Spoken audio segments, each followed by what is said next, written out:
las personas tienen miedo a comer grasa, ya sea fuente de grasa saludable o no saludable, ¿no? E incluso la persona tiene miedo, el aguacate, ¿no? Cuidado porque eso tiene mucha grasa, ¿no? Siempre está ese connotativo o cuidado la mantequilla, ¿no? O este alimento es muy grasoso, ¿no? Como que ya hemos generado un poco toda esa forma de expresarnos con respecto a las grasas que ya indica como ese rechazo o ese miedo. La cosa es, al final, si tú comes un montón o un exceso de cualquier tipo de combustible, ya sea carbohidratos o grasa, claro que vas a ganar grasa, ¿no? Pero como que se ha hecho una relación que es equívoca entre el comer grasa, ganar grasa, ¿no? Porque al final tiene todo el sentido, ¿no? Una persona que no lo entienda, pues piensa, ostras, estoy comiendo grasa, pues eso me va a hacer ganar grasa. Y la realidad es que la grasa es imprescindible para el funcionamiento de tu sistema hormonal y al mismo tiempo también para otros aspectos como pueden ser la propia saciedad de tu cuerpo. Entonces, y bueno, otras cosas como pueden ser componente estructural de tus células, el funcionamiento de la transmisión de la información, el cerebro. Entonces, si no hay un suficiente aporte de grasas, por así decirlo, entendamos que nuestro organismo no va a funcionar de la manera adecuada. Y al mismo tiempo, nuestro cuerpo utiliza combustibles para obtener la energía. Si nosotros no le estamos aportando grasa y constantemente estamos aportándole ese carbohidrato, que lo que al final nos aporta es glucosa, es lo que nosotros absorbemos realmente, el cuerpo pues se especializa en lo que normalmente le das. ¿Por qué? Para ser más eficiente. Nuestro cuerpo es una máquina de adaptación. Al final, sea con lo que le demos, él va a tratar de hacer lo mejor posible. Igual que una persona que de repente pues pierde una extremidad, el cuerpo aprende a concentrar el equilibrio simplemente en la otra, pues lo mismo. Si tú constantemente das a tu cuerpo esa glucosa, se va a hacer muy eficiente a la hora de utilizar esa energía de la glucosa y va a perder la capacidad de usar la grasa. Y esto va a generar un problema a nivel interno, y es que la glucosa es un combustible que se gasta muy rápido, del que tenemos unas reservas muy pequeñas y que además lo que va a hacer es que nuestro cuerpo constantemente nos esté pidiendo comer. Por eso la gente al final está comiendo 5 o 6 veces al día, porque cada 2 o 3 horas el cuerpo les pide comer algo de carbohidratos. Carbohidratos, entendámoslo como puede ser el pan, la pasta, el arroz, pero puede ser también la fruta, puede ser carbohidratos menos saludables como galletitas, como bollerías. Eso es al final lo que tu cuerpo se acostumbra a utilizar. ¿Y qué es lo que ocurre? Que es un tipo de combustible además que cuando lo comemos tiende a hacer subidas y bajadas en esos niveles internos de glucosa, lo que también se traduce al final en una inestabilidad energética. La grasa, por otro lado, es un combustible que tenemos siempre a nuestra disposición, lo que nos permite, si somos buenos quemando grasa, al no haberla retirado, tener siempre un flujo constante de energía a lo largo del día y sin ni siquiera haber comido desde hace un buen tiempo, ¿no? Y eso es una ventaja que se nota muchísimo en la capacidad de las personas de estar con buenos niveles de energía en el día a día. Y además es todo lo contrario, ¿no? Como digo, si tú no comes grasa, tu cuerpo es malo utilizando la grasa, no solo la que tú puedes meter de fuera, sino la que tienes almacenada. Y va siempre a tender a utilizar ese carbohidrato, a pedirte más, y es un círculo vicioso, ¿no? Porque en cuanto estás con ese hambre de carbohidrato, necesitas meterlo, ¿no? Porque no es el tipo de hambre que me gusta decir, que es un hambre más real, que es algo estable, que no aparece y nos genera mal humor, malestar, que tenemos que paliarlo rápidamente, sino que es un hambre más tranquilo y más progresivo.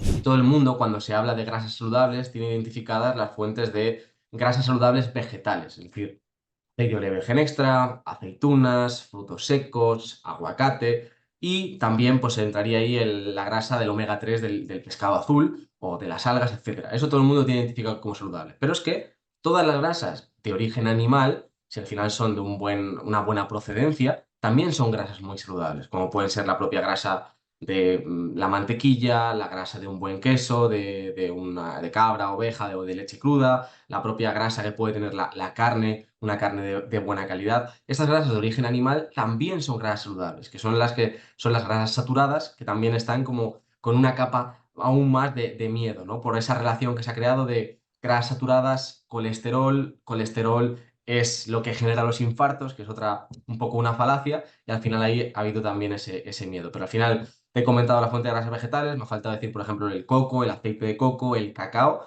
y dentro de las grasas de origen animal, pues faltaría a lo mejor la manteca de cerdo, faltaría, no, principalmente la yema del huevo, por ejemplo, que es un tipo de grasa muy interesante también. Todas son grasas saturadas, al fin y al cabo, pero bueno, cada alimento pues te aporta una serie de vitaminas diferentes con esas grasas.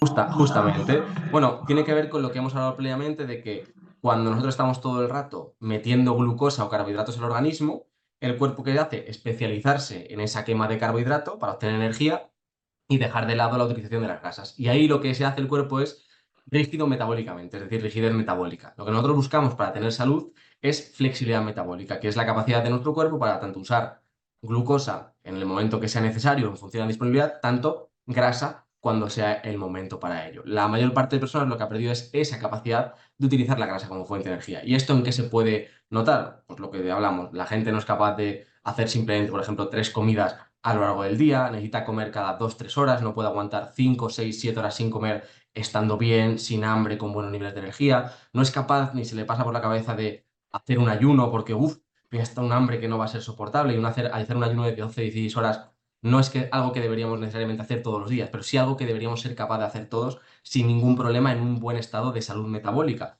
La gente tampoco es capaz de ir a entrenar sin haber comido nada antes. Estos son síntomas de esa rigidez metabólica, por eso es la flexibilidad metabólica que nos da tener unos niveles más altos de energía en el día a día y al final el que nosotros tengamos niveles más altos de energía significa que todo nuestro cuerpo está funcionando mejor, porque eso significa que cada célula está produciendo, o sea, cada célula está obteniendo la energía que necesita para realizar sus funciones. ¿Eso cómo se consigue? Pues dejando un poquito de lado los carbohidratos de los que tanto hemos abusado y dándole un poquito más de prioridad a esas grasas como fuente de energía, al mismo tiempo que reducimos el número de comidas, no hacemos esas 5, sino que hacemos 3 o 2 en ciertos casos, dejando espacio entre unas y otras.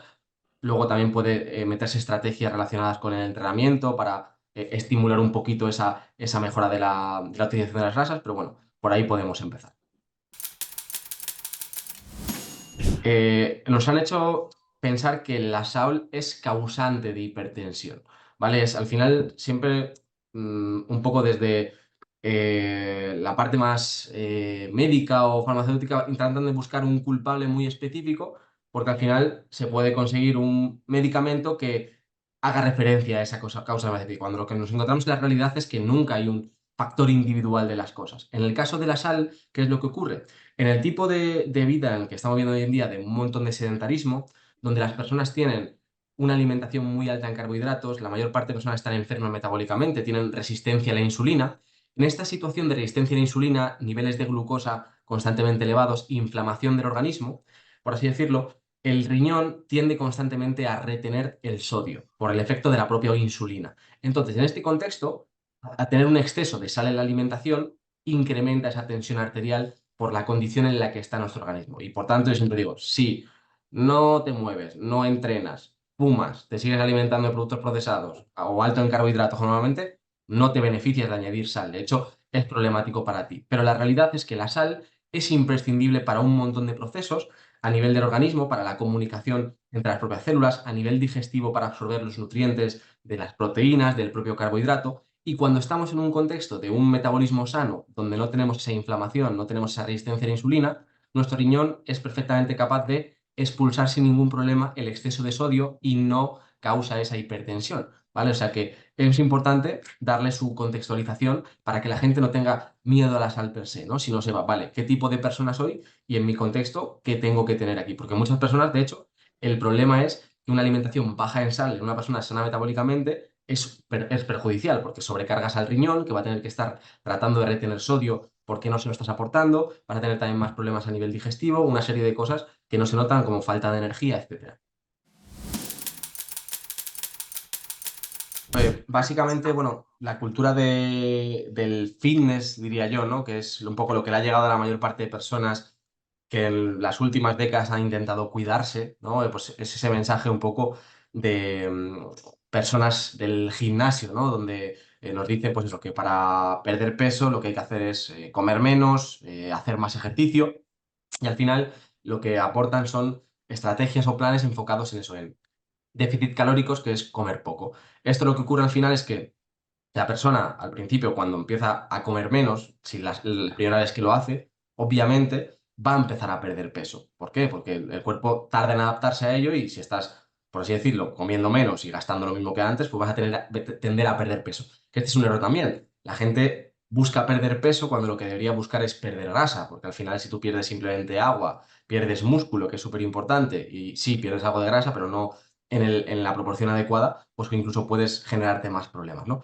Entonces, cuando estamos durante bastante tiempo con dietas, que es lo que pasa a muchas personas, enfocadas en comer poco, lo que ocurre es que tu metabolismo trata de compensar esta situación, se empieza a reducir. Entonces, cada vez, como ve que le aportas menos, tu metabolismo gasta menos. Y al mismo tiempo, como sientes estar en una situación que es realmente de estrés para tu cuerpo, trata de aumentar mucho las señales para que tú tengas más hambre, para que te sea difícil el hecho de no comer, porque además tu cuerpo no es idiota, entonces si sabe que hay comida disponible, el hambre es una buena señal en ese contexto. Entonces, ¿qué es lo que ocurre? Que las personas pierden peso al principio, luego se estancan a base de mucha fuerza de voluntad, venga, siguen comiendo poco o incluso comen menos para seguir perdiendo peso. Y esto la primera vez que hace este tipo de dieta, pero llega un momento que no solo ya no se estancan completamente, sino que no pueden soportarlo, a base, incluso aunque tengan mucha fuerza de voluntad, acaban comiendo un poquito más que antes, pero como su metabolismo está mucho más reducido, ganan grasa, normalmente generan un efecto rebote que vuelven a donde estaban inicialmente o un poco más a veces,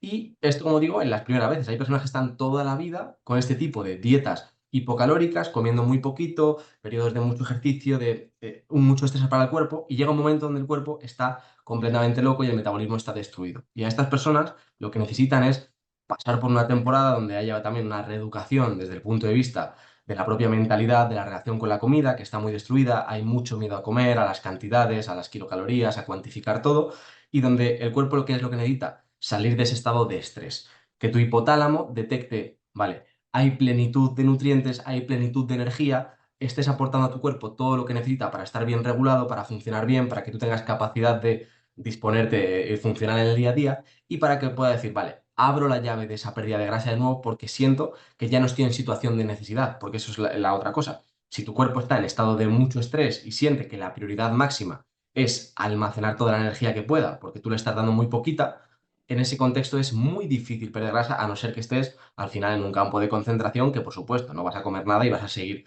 perdiendo peso. Pero en un contexto en el que tú sí estés aportando algo de energía y sobre todo que el fin de semana todo el mundo tiene a comer un poquito, tu cuerpo cuando estás en ese estado a nada que comas tiende a almacenarlo todo. Y además es muy frustrante, porque las personas están durante toda la semana súper estrictas, pasando hambre, comiendo poco, sin energía. Llega el fin de semana, en una comida comen un poco de más, se dan un pequeño permiso, que no es ningún problema en un contexto normal, cogen 2 3 kilos. Y es como, es un círculo vicioso donde sienten que tienen que ser aún más estrictos, se sienten culpables. Entonces hay que salir de ahí. Hay que darle a nuestro cuerpo a nuestro hipotálamo, ¿no? Que es el que gobierna, esa sensación de que hay plenitud de nutrientes para que no tenga esa tendencia a almacenar grasa constantemente y para que tú puedas tener un proceso de pérdida de grasa que sea a lo mejor más lento de lo que las personas quieren, pero que pueda ser sostenido en el tiempo, sin sufrir, sin pasar hambre y sin sobre todo perder la salud por el camino.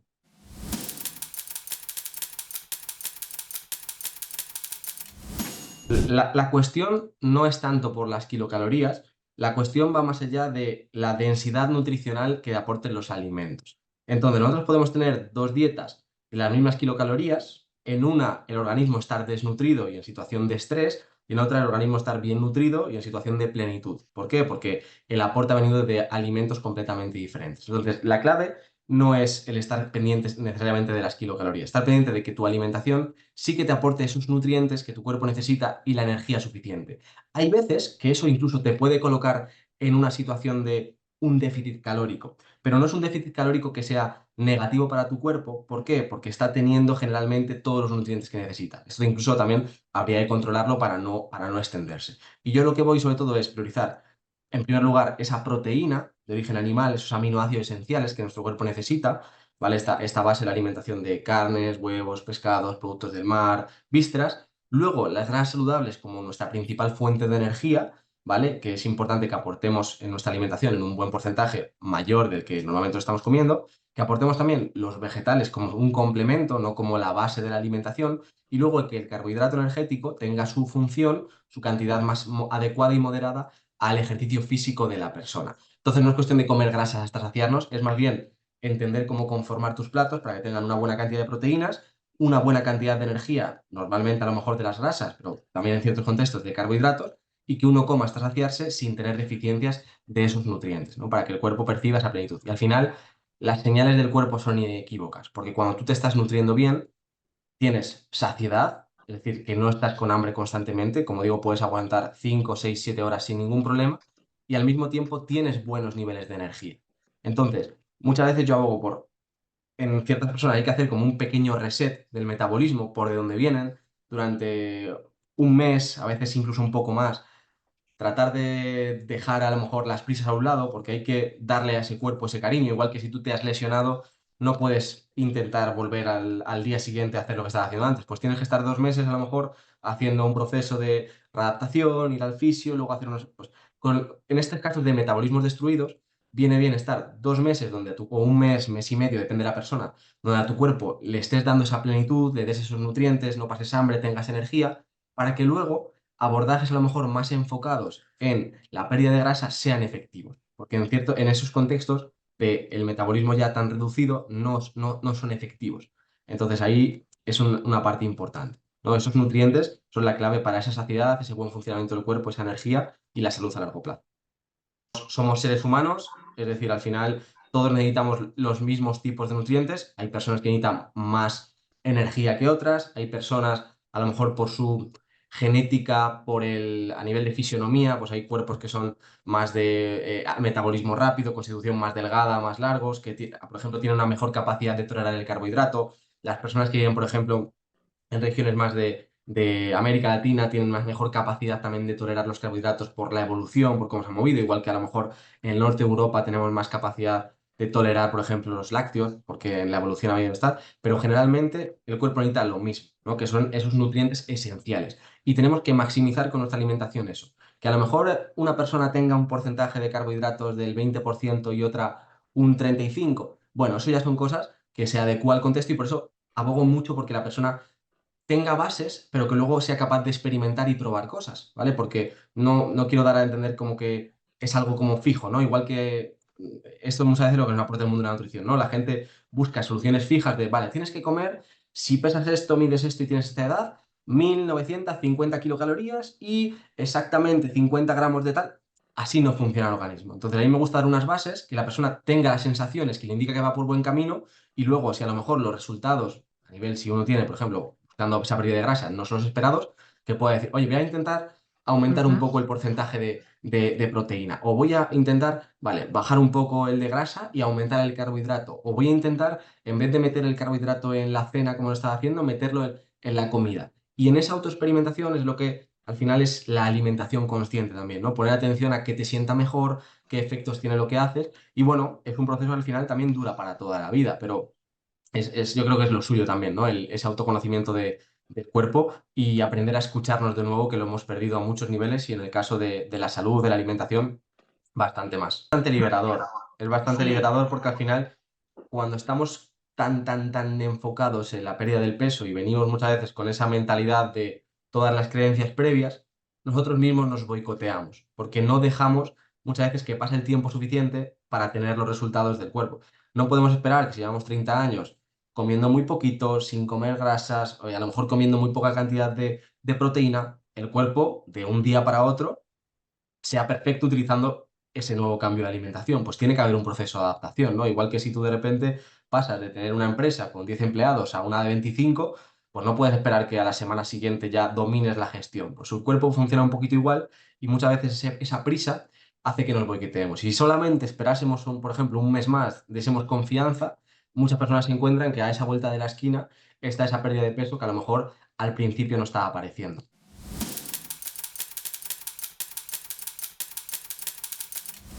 Bueno, o sea, las emociones al final realmente lo son un poco todo, porque no solo las propias enfermedades tienen su origen en mayor parte en la propia mala gestión emocional o exceso de estrés, que a mí me gusta englobarlo como un poco algo similar, sino que al final la propia gestión de las emociones la llevamos a la propia comida, ¿no? Y le damos un aspecto a la alimentación demasiado emocional, ¿no? Y por supuesto que la comida puede tener una componente emocional de disfrutar, de compartir, bueno, incluso de satisfacción personal, ¿no? Por ejemplo, por darle a nuestro cuerpo lo que necesita, pero no puede ser el foco, ¿no? Debe ser al final la alimentación simplemente un medio para nosotros poder desarrollarnos como personas en el sentido de lo que necesitamos hacer, lo que nos gusta o el resto de tareas, ¿no? Que tengamos en el día a día. Y bueno, alejarnos un poquito de esa emocionalidad o simplemente darnos cuenta de ello nos puede ayudar mucho a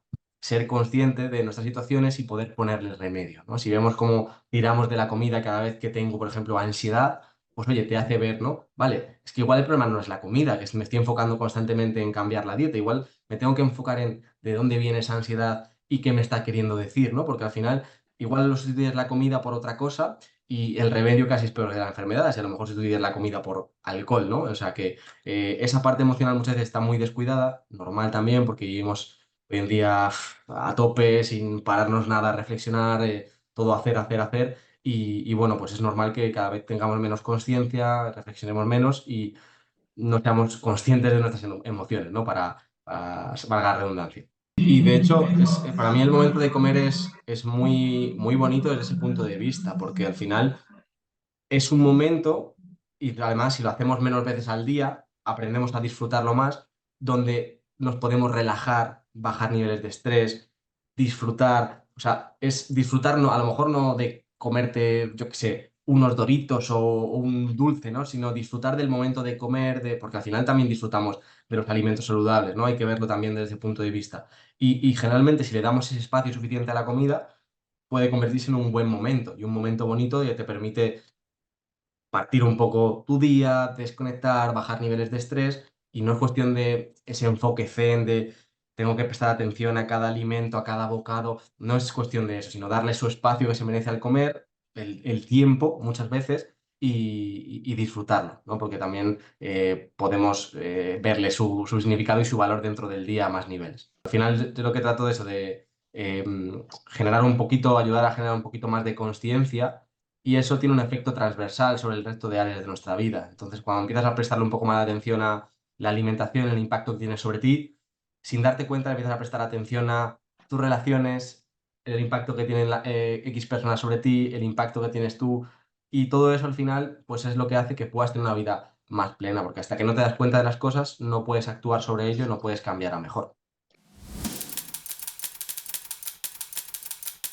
Sí, sí, sin duda, porque al final, bueno, estamos todos adictos a las redes sociales, yo el primero, por desgracia, pero bueno, poner un poco de conciencia sobre ello es importante porque si no, la media está, creo que más de 4 horas y pico al día en las propias redes sociales, ¿no? Y luego decimos a lo mejor que no tenemos tiempo y mucho, la mayor parte de ese tiempo es un tiempo realmente inconsciente que no deseamos, que es vernos por esos mecanismos un poco de adicción, nos vemos arrastrados, ¿no? A hacer eso. Entonces, bueno, creo que es todo el mundo es importante y a lo mejor que pueda reconocer ese problema, que trate de tener un propósito con respecto a cuál quiere que sea su relación con el teléfono móvil, generalmente las redes sociales, para poder regularlo.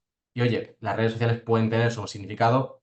Estoy ahí, si no me estaría tirando piedras de mi propio tejado, pero trata de pues, seguir a personas que te aporten o utilizarlas de forma que tú seas consciente de, oye, quiero estar ahora media hora viendo el móvil porque me apetece, ¿no? No, no de repente haber cogido el móvil para responder un WhatsApp, acabar en un vídeo de TikTok y después una hora decir, joder, ¿qué he hecho con mi vida? Y además te duelen los ojos, te sientes sin energía y entras ahí en muchos ciclos negativos que influyen a mucho más que eso.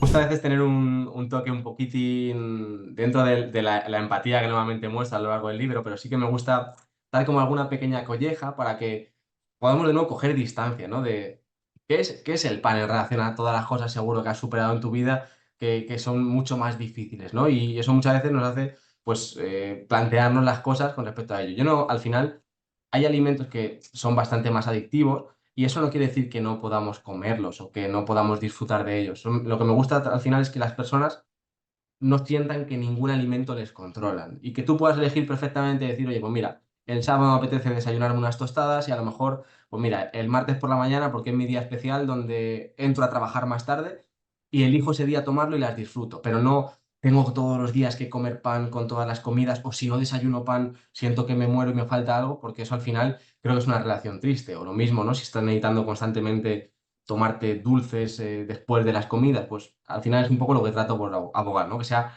una relación consciente con los alimentos y de donde tú elijas y no ellos te dominan a ti. Porque al final, cuando alguien nos restringe algo, vamos a buscarlo más, vamos a tener ganas de que llegue ese día de comerlo. Entonces, es cuestión de que tú voluntariamente entiendas de, vale, no me interesa mi alimentación meter esta cantidad de pan por esto, por esto y por esto, y voluntariamente decido pues disminuirlo o en ciertos casos a lo mejor quitarlo y que no te cueste, porque al final no es algo que alguien te haya impuesto, ¿no? Sino que tú es quien ha dicho, oye, igual que no quiero beber porque tal, pues no quiero comer pan porque tal.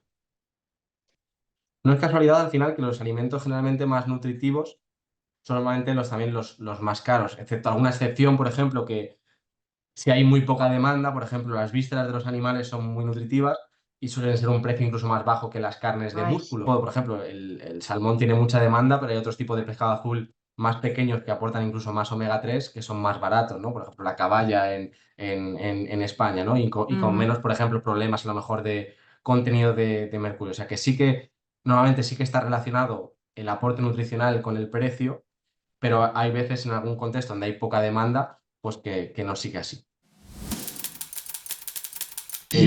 Bueno, es un poco como más complejo y de hecho incluso ha visto que poniendo la microbiota de una persona delgada, una persona con exceso de peso, pierde peso sin cambiar nada en la alimentación, o sea que eso al final influye. Al final, estos estudios muchas veces tratan de hacerte pensar que es causalidad cuando muchas veces es un relacionamiento, ¿no? En el que normalmente las personas que se alimentan mal suelen tener una microbiota menos diversa, pero hay personas que a lo mejor tienen una alimentación que no es tan diversa como a lo mejor lo que nos hacen pensar, que tiene una microbiota perfectamente saludable en su Ah, contexto y que no tiene ningún problema de exceso de peso, ¿no? Por eso también muchas veces nos buscan confundir, de hay que comer muy, muy variado para que esa es la clave y yo justamente en el libro desmonto un poco eso, ¿no? De qué comer principalmente lo que más nos nutre y luego, pues si quieres complementar con un poquito de lo que menos nutre para que no tengas deficiencias en tu organismo. Pero sí, una microbiota más variada se está relacionada con mejor salud en general, mejor ujú. sistema inmune, mejor perfil metabólico, mejor perfil incluso a nivel emocional. O sea, bueno, es bastante novel el campo, pero sí que hay estudios interesantes. Siempre me gusta pues transmitir eso, ¿no? De que no me crean, que experimenten para poder sacar las conclusiones, porque al final solo tu cuerpo, tu experiencia es la que te va a dar, entre comillas, tu verdad. Experimentas algo, pues que lo hagas por un pequeño periodo de tiempo al menos, que menos que un mes, y que trates de no hacerlo con un pie dentro, un pie fuera, porque al final es como que te quedas en ningún sitio, ¿no? Esa es la única forma donde puedes sacar conclusiones. Yo, todo lo que yo he hecho, primero lo he aplicado en mí, mucho antes de trabajar con ello con Sí, sí. personas. Yo llevaba la típica alimentación tradicional de 5 veces al día, merienda, mañana, carbohidratos en todas las comidas y pues eso es lo que trabajaba con las personas con las que estaba. ¿Qué pasa con el tiempo? Pues me fue llegando información diferente, un poco disruptiva y yo siempre soy muy curioso, no soy nada de... Me gusta siempre explorar y decidí empezar a probar las diferentes cosas. Y al final, a partir de ello, pues, oye, probar el ayuno, probar bajar los carbohidratos, probar aumentar las grasas, probar tal. Vas encontrando un poco diferencias en cómo te sientes, en, ostras, cómo estoy a nivel de inflamación, a nivel digestivo, ostras, ya no tengo gases nunca, antes estaba constantemente con gases, ya no tengo hambre constantemente y antes estaba constantemente con hambre. Pues eso te ayuda un poco a ganar también seguridad, pero experiencia en lo que haces antes de poder adentrarte a probarlo con las personas, ¿no? Aparte de que, bueno, pues siempre hay evidencia para sustentar, ¿no? Esa serie de cosas. A ver, los gases, si nosotros tenemos ya, por ejemplo, una desregulación de la propia microbiota, ya sea a nivel del colon, incluso el intestino delgado, ya podemos tener una sintomatología de gases pese a lo que comamos, ¿vale? En ciertos contextos. Pero al final hay alimentos que son más indigestos y son los que provocan esas flatulencias, que normalmente son las legumbres, los lácteos de vaca, los aceites vegetales de semilla, productos ultra procesados y a lo mejor pues semillas y frutos secos en ciertas cantidades. Y lo que la gente nota es algo mm, casi de la noche a la mañana que empiezan a llevar una alimentación más predominantemente pues estos alimentos de origen animal, grasas saludables, no tantísimo carbohidrato, disminuye un poquito el tema de las legumbres y de repente los gases desaparecen. O si alguna vez hay un gas, no son muchas veces esas flatulencias tan pestilentes o tan putrefactas, ¿no? E incómodas, sino a lo mejor es simplemente pues, un gas más natural, ¿no? Y más intermitente. Entonces, hemos normalizado muchas veces el hecho de tener gases y no es algo que deberíamos normalizar.